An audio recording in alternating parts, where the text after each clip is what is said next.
Ford Escape 2013 through 2019, DIY at home in the driveway transmission removal. Tips and advice. I already do have a video on how to remove this transmission, every nut and bolt.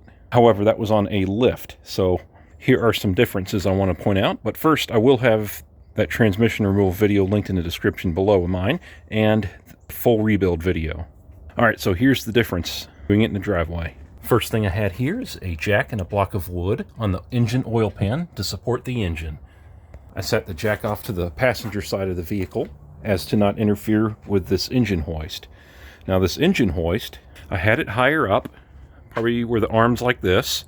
I had the chain slunk down. Slunk, is that a word? And the chain I have on this eyelet right here.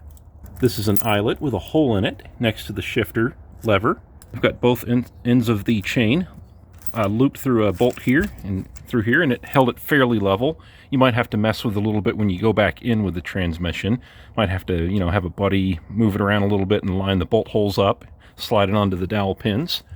There's one of the dowel pins right there, and there's the other one right there. You want to make sure those are lined up on the transmission when you go back in. Now, if you're wondering, I'm using regular jack stands, just regular 3-ton or whatever jack stands that you have in your garage sitting around. I've got them about as high up as they'll go, which is about as high as my floor jack went, so nothing special there. Part of the procedure for removing the transmission is pulling this splash shield back, which is right here, to get to the bolts for the crash bar that goes from here to here. See, that's where it mounts right there. So what I did is I just took an extra couple of push pins out, slid this whole thing over to the side, and slid the transmission out through the wheel well this way, because it wasn't going to fit underneath the bumper there. It's not quite high enough. But yeah, that's all the differences there to it.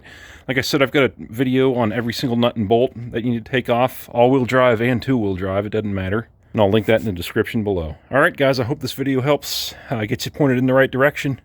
If you've got any questions, let me know in the comments. I've also got a Facebook and Discord group. Help out with your questions there. Help you diagnose your car, any issues you have.